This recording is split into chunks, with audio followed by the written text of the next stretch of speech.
শিলিগুড়ি মহকুমা পরিষদ, শিলিগুড়ি পুর নিগম ও এসজিডিএতে ব্যাপক দুর্নীতির অভিযোগ তুললেন বিজেপি বিধায়ক শঙ্কর ঘোষ।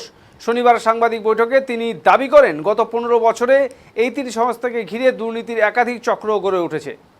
অভিযোগের তদন্ত প্রশাসনের হস্তক্ষেপ দাবি করেন তিনি। পাশাপাশি আসন্ন বর্ষা মরশুমে শহরের বেহাল নিকাশি ব্যবস্থা নিয়ে উদ্বেগ প্রকাশ করে শঙ্কর ঘোষ বলেন, ড্রেন পরিষ্কার ও আগাম প্রস্তুতিতে প্রশাসনের গাফিলতির কারণে বর্ষায় জলমগ্ন পরিস্থিতি তৈরি হতে পারে।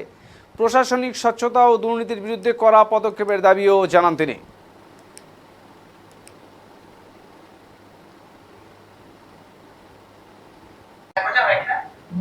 আজকে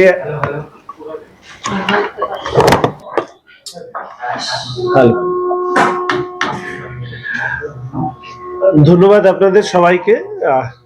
খুব স্বল্প কথায় বলি যে আমাদের মাননীয় মুখ্যমন্ত্রী তিনি সরকারের দৃষ্টিভঙ্গি মানুষের সামনে তুলে ধরেছেন এবং এর পাশাপাশি আমাদের ভারতীয় জনতা পার্টি দল হিসাবে মাননীয় রাজ্য সভাপতি শ্রী শ্রমিক ভট্টাচার্য দলের দৃষ্টিভঙ্গি মানুষের কাছে রেখেছে।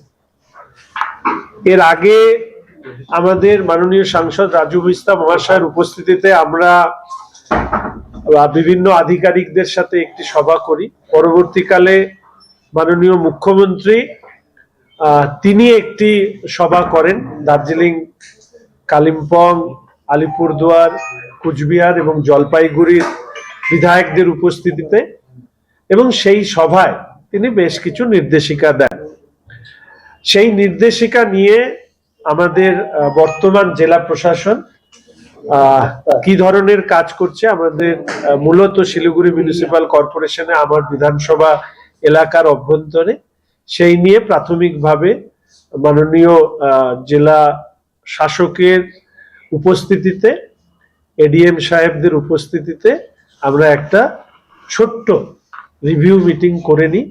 এবং শুধু এটুকু বলবো, এই মুহূর্তে যেটা সব থেকে বেশি জোর দেওয়া হয়েছে সেটা হচ্ছে যে সামনে মনসুন আসছে।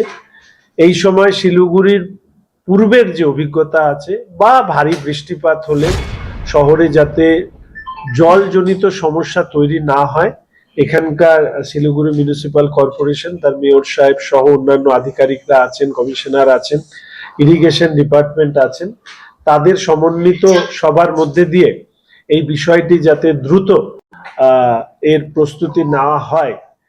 এর আগেও আমরা দেখেছি, বিশেষ করে গতবার প্রাকৃতিক বিপর্যয়, মানুষের মৃত্যু ইত্যাদি বিষয়গুলো এসছে, ফলে এই বিষয় নিয়ে আরো দ্রুত গতিতে কাজ করবার অনুরোধ আমরা জানিয়েছি।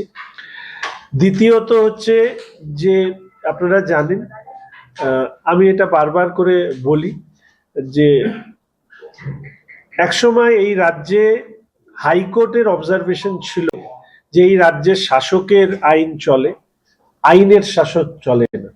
আমাদের মুখ্যমন্ত্রী যে কথাটা বলেছেন যে আমরা এই রাজ্যে আইনের শাসন প্রতিষ্ঠিত করব, এবং সেই আইনের শাসন প্রতিষ্ঠিত করবার ক্ষেত্রে তিনি ইনস্টিটিউশনাল করাপশনের উপরে ভীষণভাবে জোর দিয়েছেন। এ ব্যাপারেও আমাদের কিছু ধারণা, কিছু তথ্য আমরা আজকে মাননীয় জেলা শাসকের উপস্থিতিতে সেগুলো শেয়ার করা হয়েছে। পরবর্তীকালে জয়রমন সাহেবের সাথে আমার ব্যক্তিগতভাবে কথা হয়েছে, ওনার সাথেও দেখা করে আমরা সেই তথ্যগুলো তুলে ধরব। এবং আমি সমস্ত ক্ষেত্রের মানুষের কাছে এইটুকু বলবো যে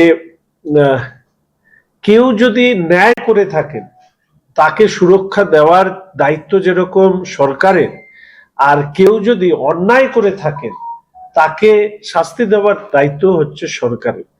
ফলে এখানে কোনো ফেভারিটিজম কাজ করবে না।